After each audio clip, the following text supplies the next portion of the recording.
અમરેલીમાં જ્ઞાનદીપ સ્ટેશનરીમાં સરકારી પુસ્તકોના વેચાણ મામલે અમરેલીના ધારાસભ્ય કૌશિકભાઈ વેકરિયા એક્શન મોડમાં આવ્યા. શિક્ષણ વિભાગના અધિકારીઓને પણ કડકમાં કડક સૂચનો કર્યા. રાજ્ય સરકાર અને કેન્દ્ર સરકારના શિક્ષણ મંત્રીઓને પણ આ બાબતે કૌશિકભાઈ વેકરિયાએ આપી જાણકારી. અમરેલીમાં સરકારી પાઠ્યપુસ્તકના વેચાણનો મામલો સામે આવ્યો છે, ત્યારે અમરેલીની જ્ઞાનદીપ સ્ટેશનરીમાં રાજ્ય સરકાર દ્વારા વિના મૂલ્યે આપવામાં આવતા પાઠ્યપુસ્તકનું વાલી દ્વારા પર્દાફાશ કરવામાં આવ્યું છે. વાલી સુરેશભાઈ સુહાગિયા દ્વારા પોતાના બાળક માટે પાઠ્યપુસ્તકની ખરીદી કરવા ગયેલ હોય તે સમયે વાલીને ધ્યાને આવતા વાલીએ અમરેલી જિલ્લા શિક્ષણ અધિકારીને કોલ કરીને જાણ કરવામાં આવી હતી. ઘટનાની જાણ જિલ્લા શિક્ષણ અધિકારીને થતા દોડધામ મચી હતી. ત્યારે સ્ટેશનરીના માલિક દ્વારા ખોટી રીતે કૌશિકભાઈ વેકરિયાનું ઓળખાણ કરીને નામનો ઉલ્લેખ કરવામાં આવ્યો હતો, જેને લઈને ગુજરાત વિધાનસભાના નાયબ મુખ્ય દંડક અને અમરેલીના ધારાસભ્ય કૌશિકભાઈ વેકરિયાએ જણાવ્યું હતું કે સ્ટેશનરીના માલિકનો મારી પાસે તેનો નંબર પણ ન હતો. હું ક્યારેય તેને મળ્યો નથી. મારા નામનો દુરુપયોગ કર્યો છે. ફોનમાં પણ ગોળ ગોળ વાતો કરે છે. સરકાર દ્વારા વિદ્યાર્થીઓને વિના મૂલ્યે પુસ્તકો આપવામાં આવતા હોય તેનું વેચાણ સ્ટેશનરીના માલિક દ્વારા કરવામાં આવતું હોય તેને લઈને ગુજરાત રાજ્ય શિક્ષણ મંત્રી અને કેન્દ્ર સરકારના શિક્ષણ મંત્રીને પણ મેં જાણ કરી છે. અમરેલી જિલ્લા શિક્ષણ વિભાગના અધિકારીઓને પણ કડકમાં કડક કાર્યવાહી કરવા સૂચનો કર્યા છે. આ બારામાં જિલ્લા શિક્ષણ અધિકારીને પૂછવામાં આવતા તેઓએ જણાવ્યું હતું કે પછી ફરી એકવાર કર્મચારીઓને ત્યાં મોકલી દુકાનની અંદર તપાસ કરાવી હતી. કશું જ નીકળ્યું ના હતું અને નીકળે પણ ક્યાંથી. બનાવ બન્યા પછી લગભગ એકાદ કલાકનો ટાઈમ દુકાનદારને પરાક્રમ છુપાવવા આટલો ટાઈમ તો બહુ થઈ જાય.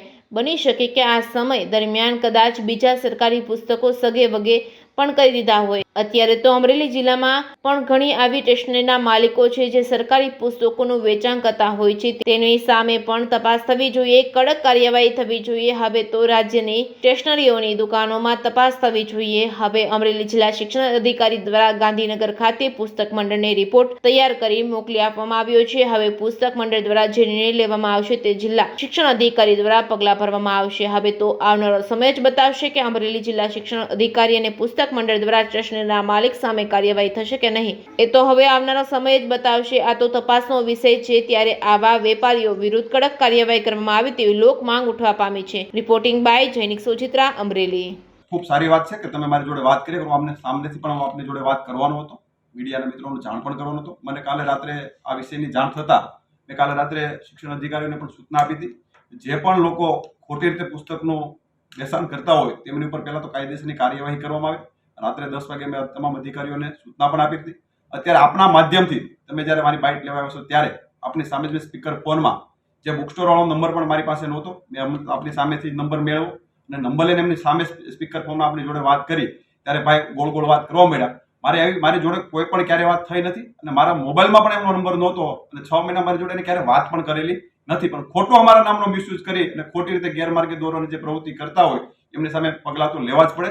કારણ કે લોકોને સરકારનો ખોટો દુરુપયોગ કરે, ખોટી રાજકીય ખોટી રીતે બદનામ કરવા માટેના ખોટા કાવા દાવા કરી ખોટી રીતના પ્રયત્નો થતા હોય એને અમે કાયમ માટે રોકવા માટેના પ્રયત્નો પણ કરતા હોઈએ છીએ. અને કોઈ વિદ્યાર્થીઓને ક્યારે મુસીબત ન પડે એમના માટે સરકાર પણ સારી રીતે કાળજી લેતી હોય છે. અને આવા પુસ્તકોનું કોઈ પણ 2 નંબરમાં વેચાણ કરતા હોય એમની સામે કડક કાર્યવાહી કરવી પણ પડે. એટલે ખોટી રીતે રાજકીય કોઈ લોકોને બદનામ કરવાના ક્યારે કોઈ પ્રયાસ પણ ના કરે. મને એક વાલી સુરેશભાઈ તરફથી એવો ફોન આવ્યો કે સર અહીંયા સરકારી વિનામૂલ્યના પુસ્તકો વેચાય છે, તમે તાત્કાલિક તમારી તપાસની ટીમ મોકલો.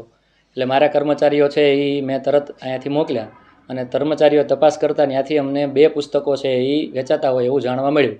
એની માટે અમે દુકાનદારના નિવેદનો લીધા. તો દુકાનદારનું કહેવું એવું છે કે ગરીબ બાળક કે જે પોતાના લેખન માટેની નોટબુકો ધરાવતો નહોતો, એને નોટું જોતી હતી, એની પાસે પૈસા નહોતા, એટલે એને 2 પુસ્તકો છે એ મને આપ્યા અને એના બદલામાં મેં એને નોટબુકો આપી. એટલે અમારા કર્મચારી તરફથી એને કહેવામાં આવ્યું કે આવી રીતે તમે કોઈ પણ બાળક પાસેથી ખરીદી પણ ન કરી શકો અને તમે વેચી પણ ન શકો, એટલે તમને આના વિરુદ્ધમાં નિયમાનુસારની કાર્યવાહી કરવામાં આવશે. આ માટે મેં વેપારી એસોસિએશનને તાત્કાલિક બોલાવી લીધા છે.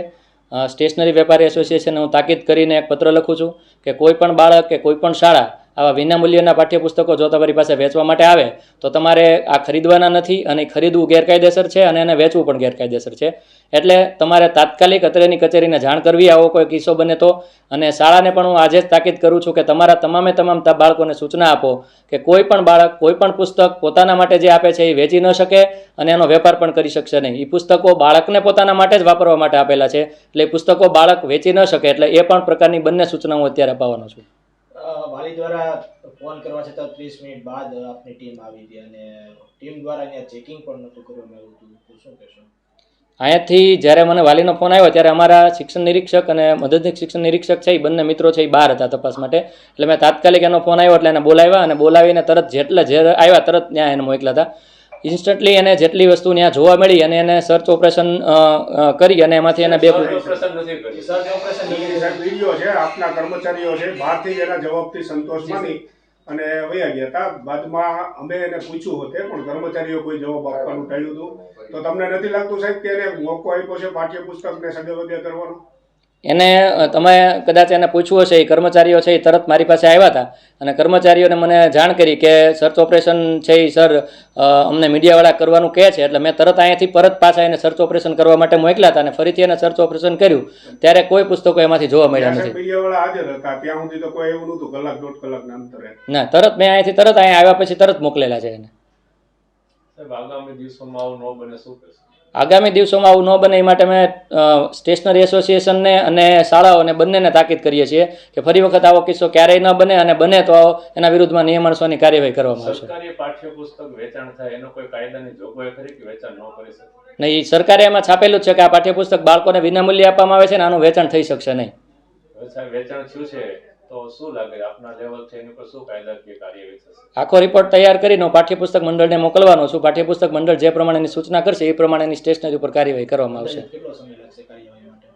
પાઠ્યપુસ્તક મંડળને હું મોકલીશ એટલે તરત જે પ્રમાણેની સૂચના આવશે એ પ્રમાણે તરત કાર્યવાહી કરવામાં આવશે. સાહેબ આપના અધિકારીને કાલે પૂછવામાં આવ્યું હતું જ્યારે ચેકિંગ કરવા આવ્યા ત્યારે તો સાહેબ પૂરી સ્ટોક તો ચેક કરી નહોતી, બહારથી ચેક કરીને જતા રહ્યા હતા. તે સમયે કેમ એક્શન પછી એક્શન લીધું?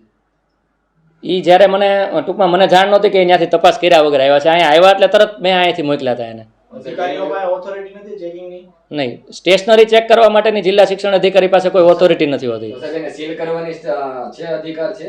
સરકારી પુસ્તકો હતા એટલે એ મારા અંડરના પુસ્તકો આવે એટલે મારે સીલ એને કરવા પડે એટલે મેં પુસ્તકો અંદર છે કે નહીં અન્ય તો તે પણ તેના જવાબદારીનું આવે? નહીં, નોર્મ્સ એવા કોઈ નોર્મ્સ નથી કે શિક્ષણ અધિકારી છે એ કોઈ સ્ટોરની અંદર જઈ અને ચેક કરી શકે કાંઈ સરકારી પુસ્તકો વેચે છે કે નથી વેચાતા.